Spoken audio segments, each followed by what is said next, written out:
John and Fred are seniors in high school. John has plans to attend college after school. Fred thinks he wants to explore other options and has no idea what he wants to do after high school. John plays in the school band and is on the yearbook committee. He has heard that all his extracurricular activities will look good on his college entrance letters. Fred has a job after school where he works in a distribution center warehouse for Overstock Office Supplies Incorporated as a shipper-receiver. Fred has made many new business acquaintances since working at Overstock. During his breaks, Fred has made it a priority to make friends with his fellow workers. Fred likes Jane, who works in logistics. Mary, who works in order processing, sure seems to really enjoy what she does. Mike works in accounting and is new to Overstock Office Supplies but has been working as a bookkeeper for several different companies since he took an online QuickBooks course. Finally, there was Alex's boss in the warehouse. Alex did a tour in the Army before getting his job as the warehouse manager.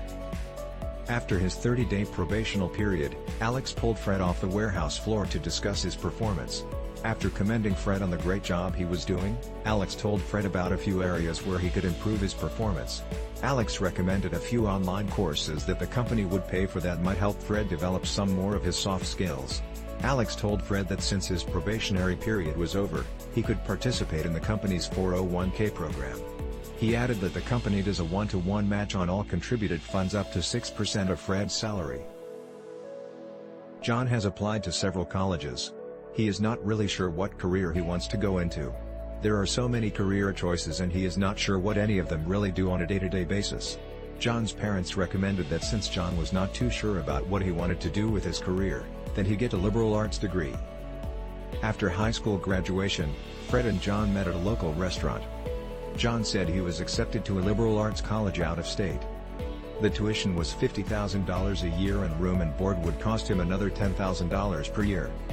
He boasted that it was a good school and shared with Fred some of the famous people that received their degrees there. Fred pointed out that a 4-year degree would cost John about $250,000 and reminded John he would have to repay his student loans with interest. He added that student loans were a debt that could not even be dismissed in bankruptcy. John said he was pretty excited about the prospect of going to college in another state. He added that with a college degree he would make so much money after graduation that he would be able to pay off the student debt in just a few years. Fred shared that his employer offered to pay for several online courses in time management and other soft skills and that he was earning enough money that he opened a savings account and that he was even participating in the company's retirement and getting a match from his employer as well. Fred told John that since he worked at Overstock Office Supplies that he saw a pressing need by many of Overstock's customers for a rush delivery service but was not sure his company recognized the need. A year has passed and John has returned from college to visit his family over the summer break from college. Fred and John met for coffee to catch up. John said he was having a blast in college. He told Fred that as long as he attends most of his classes and makes a half-hearted attempt at doing his assignments, the professors give him a passing grade. John did say, however, that parties they had at college were awesome. Way more fun than the high school parties they used to attend. Fred said that he quit his job at Overstock Office Supplies to start his own small business delivering rush order for Overstock's customers as well as doing deliveries for a few other local businesses. He shared that business has taken off and that he was hiring his third delivery driver. Fred added that he started a side hustle with Mike while working for Overstock Office Supplies doing a bookkeeping service. However, even though he learned a lot about marketing a service business and how to close a deal, he discovered that he did not really enjoy the solitary nature of bookkeeping work. He said that even though the business was a bust, the lesson he learned by attempting to start a low-risk, low-startup cost bookkeeping business was valuable. John said that between classes, homework and the awesome parties there was little time for much else. Fred said that he gets delivery requests throughout the day and night. No 9 to 5 for him.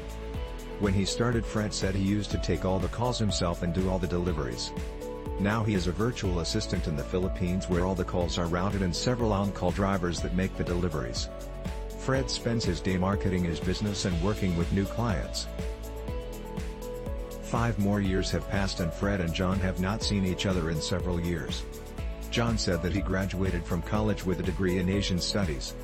He was hoping to get a job with a large multinational company after college but nobody would hire him because he didn't have any experience.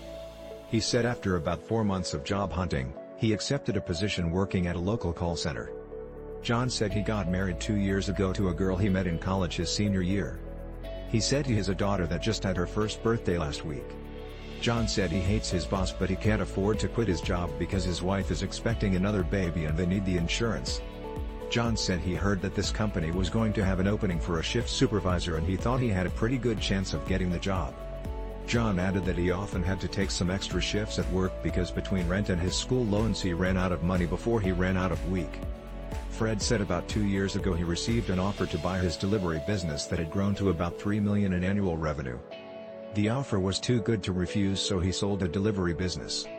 While at dinner to celebrate the sale of his business 2 years ago, he said he ran into Jane, the gal that used to work in logistics at Overstock Office Supplies. Jane said she took a job at a small trucking company not long after Fred left Overstock. She said she loved working at the trucking company.